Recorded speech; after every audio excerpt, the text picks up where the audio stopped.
Why is it so grainy? Do you edit that part out? Do you? No. Hey, how's it going? I don't know why it's so grainy. I'm not used to driving and videoing at this time. I got out of work a long time ago. Had my workout today. It's Monday, and made fettuccine alfredo with broccoli and chicken. That was pretty bomb. And now we're dropping off Hedda. And I wanted to tell you a story about driving through the Pacific Northwest. As I mentioned in other videos, I lived and worked at a resort in Yellowstone. I was a cook in the restaurant, or in the restaurant. There's a resort there, and the Roccos were there with us. Mike Rocco they both worked in the kitchen. Rocky worked with me specifically, though. Him and I were the morning kitchen shift, and then Mike Rocco and Mandy McKee worked in the evenings, and Colleen, I think, was a cashier. Eric Wright was a waiter. It's like a bad movie. And basically, at the end of the season, if you fulfilled your contract, you got paid out. So it was like $9 a day for room and board, but at the end of your contract, if you fulfilled it, you'd get like 7 of that back. So at that point, at the end of the season, I had saved up some money. I got my contract money. I bought a 15-passenger van. I realized that the room and board is all covered, and so all you really had available to buy was entertainment and alcohol, and even that was fairly cheap. That employee pub with dollar beers, it was super fun. It was an amazing summer, but that's not the story we're telling today. So when the season was over, Rocky, Mike, Colleen, everybody had basically left. Eric had left. Everybody went to Portland. Colleen, Rocky, Mike, Todd, Mandy left early, went to Portland. Eric stayed, fulfilled his contract. He ended up going to Portland, if I remember correctly. And so at the end of the season, I was there. I don't remember if Eric was there the last day or not. I don't even remember him leaving. But anyways, there was a girl. She lived next door, and her and I had became good friends. And I was going to Arizona. I had a 15-passenger van, and she's like, "Hey, I wanna cruise with." So she's like, "I just gotta go home and drop off my car." So I'm like, "Cool, whatever." And then there was this knucklehead who was the night watchman. Man, that guy was something else. He was an odd kid. And so he wanted to go too, but he had to go all the way Greyhound, all the way back to New York, and then back to Billings. But he left way before we did. So we're like, cool, we're gonna go to Jessica's house. We're gonna wait for you. He was about a week out, so I spent a week at this girl's house.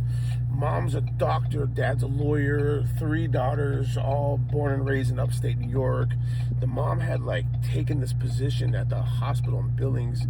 Like, I think she was like running the whole hospital, something crazy.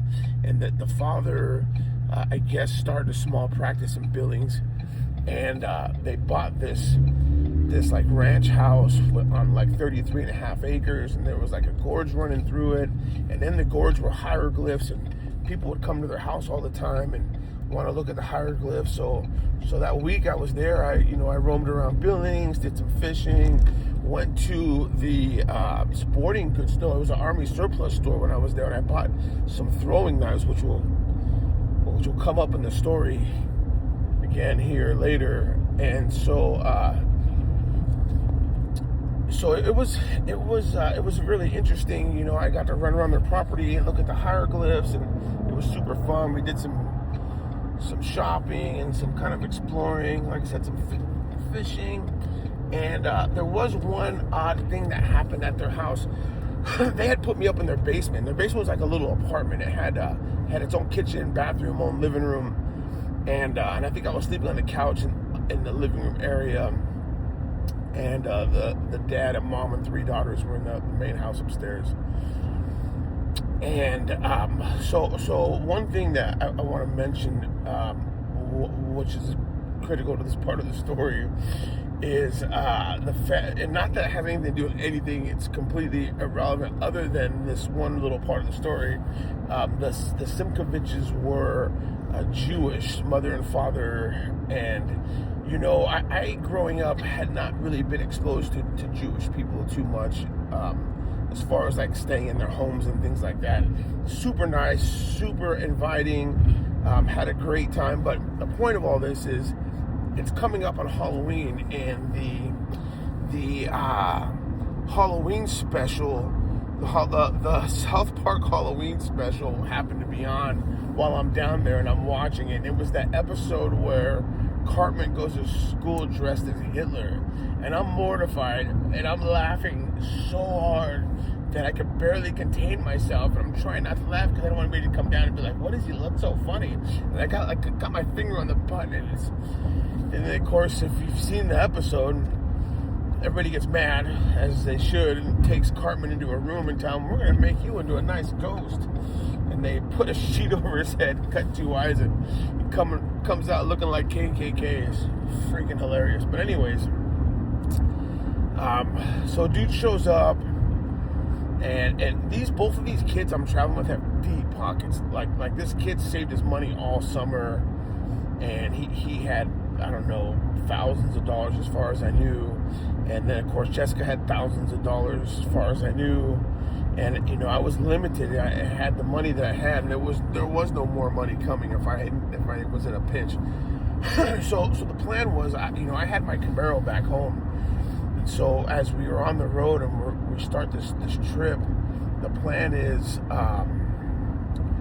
we're gonna make it to Phoenix, 2,000 miles. We're gonna stop in Seattle. We're going from Billings, Montana to Seattle because this dude's sister is in the production of Grease, and they just happen to be playing in Seattle, and he hasn't seen his sister in a few years, and she happens to have his tent, which he wants to get back from her, and they're gonna be there for 10 days for the production.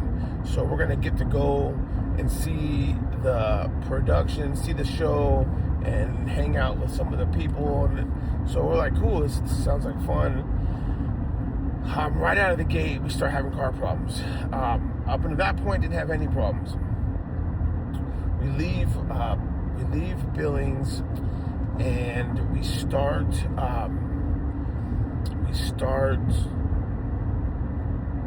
At that point, I think we're just having, like, the blinker didn't work, or it wouldn't click. I had to manually, but I never had to do that before. Never was an issue. And so, like, that was the first thing. And then the next thing was, we started getting headaches, and obviously something was wrong, and we couldn't figure out what the issue was. And I had rolled around in this van for a few weeks before this point. Didn't have any issues. I drove it to Billings, didn't have any issues, but I always had all the windows down. It's October, it's late October, and it's starting to get cold, and we're in the Pacific Northwest, and all the windows are up, and it's getting bad. And at one point, we had stopped at a gas station, and the side doors opened up like that, and we all got headaches. We all know something's up. We can't figure out what it is. We're looking everywhere, trying to figure out where the fumes are coming from, and we open the side doors, and we get out, and we're like just trying to catch our breath and trying to figure this out. We're like, we can't go on. And Jessica blacks out. She falls forward, hits her eye on the door, hits her teeth on the concrete. Her eye blackens. It was bad. I mean, it was rough. She came to. The police ended up showing up. They didn't even stop. They looked at us, and they just kept going. And eventually, I was standing behind the van, looking at the muffler. I was gonna inspect to see if there was like holes underneath, and I saw a sticker that said, do not drive the van with the back windows open. And then I realized that that's where the fumes are coming from, because the little the gap between the doors was prevalent, and all of the stuff that's supposed to be there to block it was missing. So we stuffed this thing full of, cloth, and we buy a roll of duct tape, and we duct taped the crap out of it. And so that solved that issue. We get back on the road. I know the next morning, the dude was driving. I was asleep. So I had one bench seat, the two captain seats, and then I had a couple of mattresses from the resort in the back, and I had like a trunk, and there was shelves on one side because it used to be the laundry van, and so I was asleep, and I remember we roll into a gas station at the butt crack. The sun's just coming up. It's a weekday. People are getting ready for work. Oh. Actually, let me back up. We ended up, the first day that I woke up in the back of that van, I sit up and I look out the window and I see water, like thick water on both sides. We're on a bridge, and I see these little like mountain peaks coming out of the water in different places. It's like a giant lake, and I see bridges connecting all these little islands, and there's houses on them, and there's like this mist coming over the lake. It reminded me of a place called Honolulu, and I'm just like, pull over, I gotta know where this place is at. This is where I'm gonna spend the rest of my life. And we pulled over, and it was Coeur d'Alene, Idaho. Now I realized at this point I had lived in Hawaii, I had lived in Yellowstone, I had lived in San Diego. I had seen some beautiful places, and that was the most beautiful place I'd ever seen in my life at that point. We pulled over, we kind of ran around, we had lunch. We didn't really, I didn't do any fishing. We mainly checked out shops and, just drove around looking at the scenery. We weren't there like forever. We had a mission. I know that at one point I had woken up and we had pulled into a gas station, and I get out and I walk up to the counter and I'm like, where are we at? She says, you're in George. And I'm like, we're in George, Washington? And everybody starts laughing at me. I had just woken up. It looked all crazy, but I don't know, it was pretty funny. But anyways, so we finally make it to Seattle. We ended up driving around for a long time that first day, and we found a parking space, a free parking space, right by the theater that the production was at. And we ended up just staying there the whole time, the whole 10 days. I want to say we were there for like 10 days. And, realize that at this point, we're like 3 or 4 days into our trip. Not including the week that I spent in Billings. And then we spent over a week, almost 2 weeks in Seattle. We ran around, we checked out, these different districts, the Fisherman's Wharf. I don't remember now what they're all called, but we ran around and played, and we met with dude's sister. We ate lunch, and I don't know how long we were there for, but we were there for a while. It was super fun. We had this amazing time. And then we leave and we start driving towards Portland. The next stop is Portland. And earlier in the season, I had met a girl. So actually, that dude met a girl, met two girls. They had broken down, and they ended up at our resort with their broken down car. And they go to the front desk, and and that guy was the night watchman. So that guy meets them. And they're like, yeah, we're broken down. We're kind of stuck here till we get our car fixed. And the dude's like, check it out. The resort's expensive. I can get your room. I can do the best I can to get you the best deal possible. But if you know somebody, if you're friends and family, you can stay for super cheap. And you could stay in somebody's room, but you got to stay with the worker. And but it would be like $10 a day, and you get free, and you get the food too, all the stuff with it. So they go. So he goes, takes them to Jessica, and Jessica's like, yeah, they can stay with me. No. The first night they were in a room. He just got them the room. They got into their room, and then he comes and finds me, and he's like, listen, there's these two chicks, and they're broken down. They're stuck here, and they got a room. I want to go say hi, but I don't know what to say. Help me. I said, go get 12-pack of beer, let me go get dressed, and we'll go over there and knock on their door. So I got ready, gets a 12-pack of beer, go to the door, and we end up hanging out with them. So, I mean, it's a long story. Anyways, so I end up hooking up with one of those girls. The next day when I get out of work, I take them. So the resort that I was at, 2 miles south of us was 2 miles south of us was a place called Huckleberry Hot Springs, and it was these natural hot springs, and everybody'd always get naked, and it was like super fun, and you have to walk a little ways to get there from the road, and it was like in the middle of nature.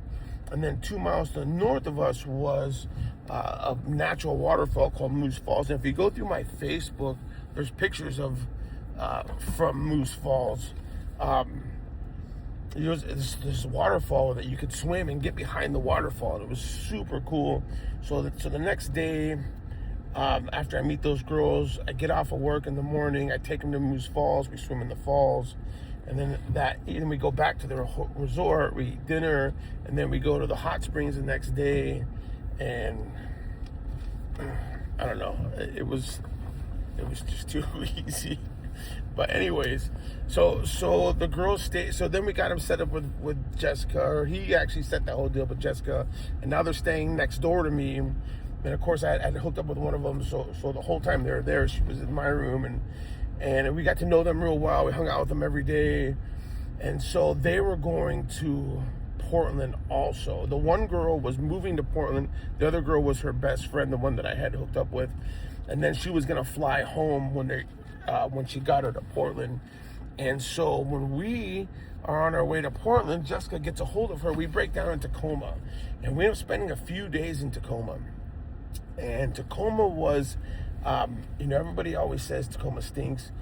We were stuck in this van, broken down the side of the road, and we end up meeting a guy. So the problem was the van did not have an AC unit. Well, I had an AC unit, but the spindle had froze up, and so they made a bypass spindle, or I needed to get another condenser for the AC unit, but that spindle was locked up, and I couldn't put a belt on it. So I ended up taking the remaining pulleys and basically cockeying the belt to fit on all the pulleys. And so I would have to get it on there nice and snug, and then take some kind of pry bar and pull the alternator as tight as I could, and then just tighten the crap out of it, and it would work. I want to say it started in Seattle. So we got from Seattle to Portland, to Tacoma, like that.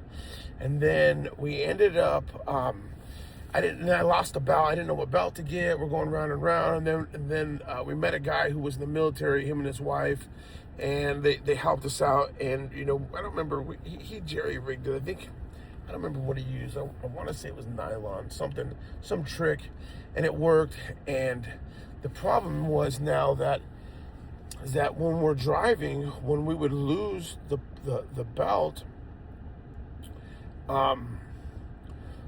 the van would still run, but now the alternator's not spinning, so the van would be running off the battery, and then the lights would go out, everything would slowly go out until the battery would die, and then the van would die, and then we'd have to put the pulley back in, or put the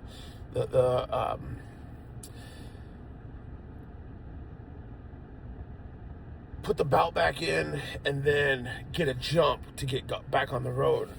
So when we left Tacoma, we were pretty confident we were good. I think I had extra belts, and so we're driving into Portland. We must have just came through Vancouver. We're on a bridge, on a freeway, going over the Columbia, and all of a sudden the headlights go out. And I realized we lost the belt. We must have lost it some time ago, because now the van's going to die any second. We're on the freeway. It's middle of the night. And we end up coasting off the freeway, like one of the first exits, and we roll up this hill. We get to the top of the hill, and then I turn left into a dirt lot. And we're on two minor streets. They're not residential streets, but they're like smaller streets. And there's nothing there, there's houses. And we're in this dirt lot. And we're like, crap, so we're here for the night. You know, whatever it is, what it is. So I get all the stuff together, and now I got to get underneath there. I've got to change the belt. I got to get it on nice and snug, and then we need a jump. I have no idea where we're at. Turns out, to my knowledge, we were in the straight ghetto. And so I want to say I had started the process of getting the van going. I still needed a jump, so we weren't going anywhere until I got a jump. But I had to get that belt on. So all of a sudden, this guy is walking down the road, and he sees us, and he stops. And he's just standing there, and he's staring at us, and he's like doing this, and he's just standing there for a long time, and he's staring at us. And then he leaves. And I start working on this van. I'm trying to get this van going. And a few minutes later, he comes back, and he's with two dudes, and they're standing across the street from us. And I'm like, crap, this is gonna get bad. And so I take those throwing knives, and I fasten them to the inside of my under my wrist, basically, and cover them with my shirt sleeves. And now I'm underneath the van, and I'm trying to get this thing fixed so I can get on the road. I have the doghouse off, and the doghouse is now in the back, and I'm trying to get these guys to help me. Oh man, I forgot a crucial part of the story. Okay, I'll go back to it. Oh man. So anyways, so at one point, these two guys, so I'm underneath the van, I'm fighting with this thing, I'm trying to keep these throwing knives underneath my sleeves, and the girl starts screaming, here they come, here they come. So I pop out from underneath the van, and I stand up, and I face them, and I'm prepared for whatever's about to happen. And these two guys, they're walking towards, and then by the time I get out, they separate, because they didn't have a plan, and then the other one ran off, caught up to the other one, and then they bonked out, and then they crossed the street back the way they came, and then went back to the dude and started talking to him. And they stand there for a while, and everybody's stressed. Nobody knows what's going on, and what to do. I'm still trying to get this van fixed and trying to keep everybody safe. And all of a sudden, he leaves those two guys there, and he leaves again. And so same thing, I get up back in his van, and now I have it on, but I'm not confident that it's gonna stay secure. But it's on, and it's tight. And if we can get a jump, we can get out of here. So dude comes back with the chick, and now the two guys are on one corner. There's an empty corner, and he's on the third corner, and basically they're catty corner from each other, and he's standing there talking to her, and shit's about to go down. I know shit's about to go down. You know, we're coming up with a plan. This girl was like 19. She wasn't gonna be any help. She's probably a $105. This dude may as well have been a girl, because he was absolutely worthless, which is what reminded me of the other story, part of the story that I forgot. But anyways, so all of a sudden, out of nowhere, these guys come around the corner, these big, like, I don't know, Goomba, like, I don't know, knuckleheads come around the corner, and they're like, hey, you mother effer, I've been looking for you. And I'm freaking out. You know, the people with me are freaking out. And it turns out they had beef with that dude that put this whole thing together, and they're yelling, they're like screaming. So when this starts happening, the chick bones out, and then eventually the two dudes bone out, and then those two guys leave with that guy. And so now we're safe for a minute, and then a little while later, a taxi comes, we hail him, he charges us to jump us. I get the van going, I get it down the road, get it around the corner, and it breaks down again, and we roll into a Taco Bell or a Jack in the Box or something. And then I had Eric Wright's address. We were heading to Eric Wright's brothers. We're heading to Johnny's house. Fucking Johnny, love Johnny, miss you, Johnny. So I have Johnny Wright's address, and that's where we're headed. And Jessica has AAA. So she goes into the Taco Bell. The employees it's closed. They're working. They let her in to use the phone because it's like 1998 or something like that. And she calls AAA. They show up. We're afraid that they're not going to have room for all three of us in the truck. So the dude buries himself in the back and rides with the van in the back of the truck, and they drop us off at Johnny's house. I don't remember. I remember waking up in the van the next morning at Johnny's house. Eric was there. I ended up so the girl and I and the dude the next day we go visit the other girl who was broken down, and the girl who I'd hooked up with was gone back home wherever they came from. I want to say Indiana, but I'm not 100%. And she's living with her friend, her roommate, and they're renting a room to another dude. And my van's broken down. I'm out of cash. I wasn't sure how I was gonna get home, what I was gonna do, and this girl who broke down and hung out with us in Yellowstone for a week. Her friend is like, hey, why don't you rent this room? You know, we hate our roommate, and we'd rather you be her roommate. And I was like, okay. And then like one of them's like, I can get you a job. And I'm like, well, I can cook. I've been cooking for a long time. And so there was a split second when I almost stayed. You know, I almost hooked up with the roommate. I almost bagged that girl with both of her friends. But anyways, I ended up... that ended up not working out. My mom ended up wiring money. You know, okay, so let's backtrack. So the first day that we were on the road, the first time we broke down on the side of the road, and we hadn't got to Washington yet. We were in Montana, and where we were at, we were like in the middle of nowhere, and we needed to jump, and the battery had a bad connection. And at least that's what we thought at the time. We ended up, you know, figuring everything out, but we're broken down, and it's early in the morning, and there's people rolling through the area. They're hunters, and they're rolling through early in the morning, and they're like driving. Like going off the main highway in the dirt roads all around, you know, a lot of them. Apparently it was the first day of hunting season, and those guys all were going hunting. And one guy finally stopped, and he's like, yeah, what's going on?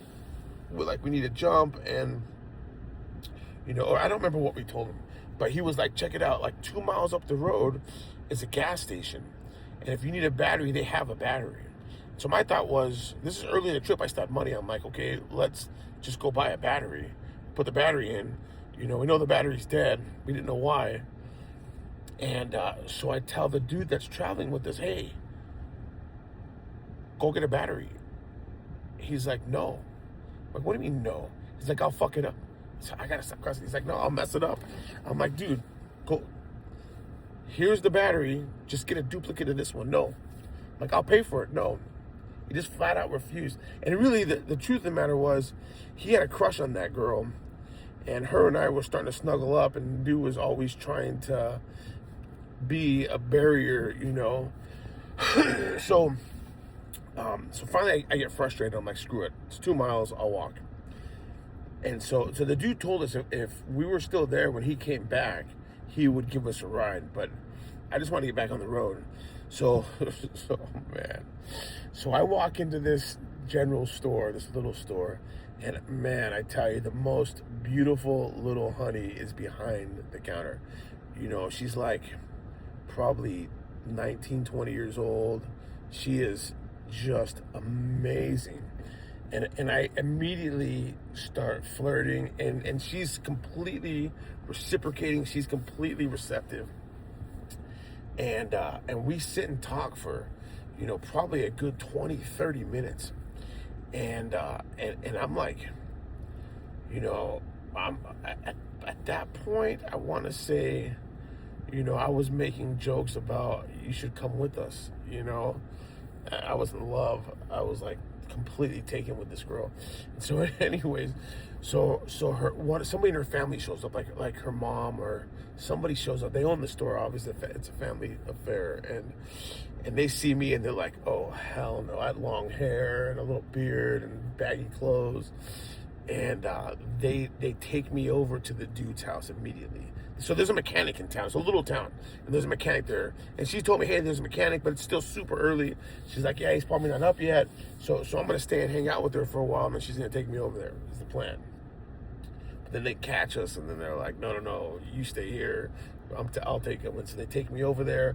And then the dude grabs a battery, grabs some random tools, puts me and his stuff in his truck. We drive over there, and then we figure out about the belt. We get that fixed. We got a loose connection. He fixes that. And then we give him a couple bucks. He jumps us. We're back on the road. And I went straight back to that store. And that girl was nowhere to be found. They sent her home. They probably put her in lock and key. They're like, you got to go. Yeah, I don't know. I just thought it was funny. But anyways, yeah, I told them too. I'm like, there's a girl. She's in the store. I'm going to go there right now, and I'm going to convince her to come with us, and I'm going to marry her, and we're going to have kids, and you guys can come to our wedding. It was pretty funny. But anyways.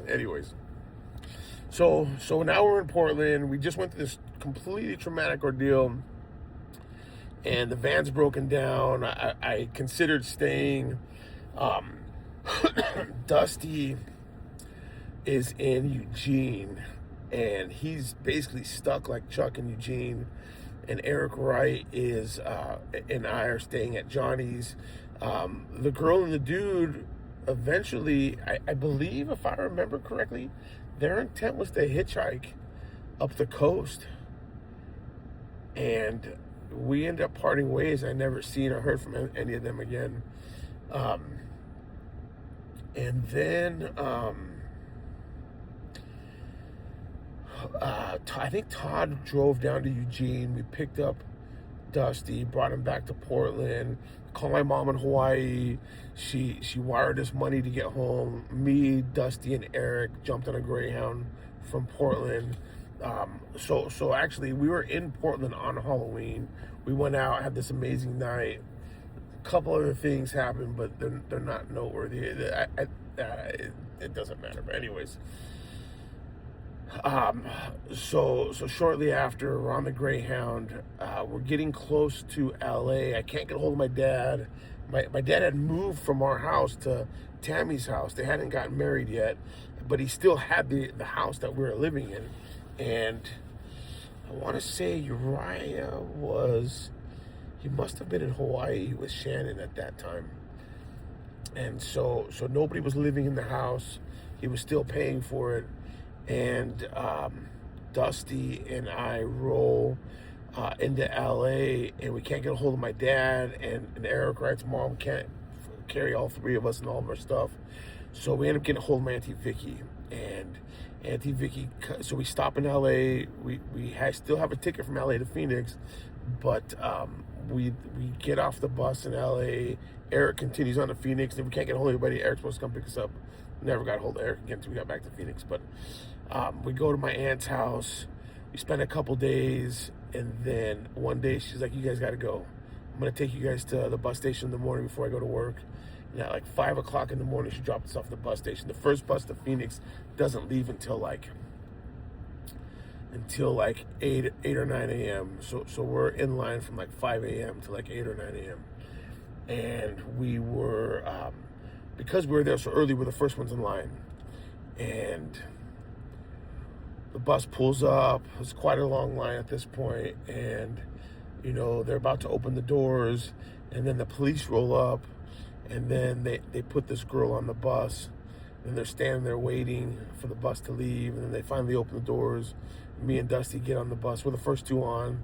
She sits in the very, very back seat. Dusty sits in the seat in front of her.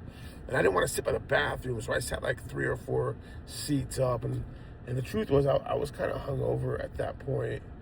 And we end up, my intent was to sleep. And as the bus is filling up, there's less and less seats. And all of a sudden the girl's like, hey, why don't you come sit with me? And so I'm like, okay. And I got up and I went and sat with her. And like 6 months later, we were pregnant and married. And that's how I met Sarah, was on that bus. That was a crazy man, there's so many little subplots. So much. So I'll have to tell you guys about Yellowstone and tell you the prequel to that story. But man, it was such an adventure, and it was like 30 days. I was traveling through the Pacific Northwest, and between breaking down and that amazing time we had in Seattle, and waking up in Coeur d'Alene, Idaho, and getting to spend that time with Johnny, and being in Portland. I think that was my second time in Portland. I think I'd been to Portland once before that with Adam Bono. I don't know. So I hope you enjoy the story. Stay safe. It's getting crazy out there. Stay prayed up. I love you all.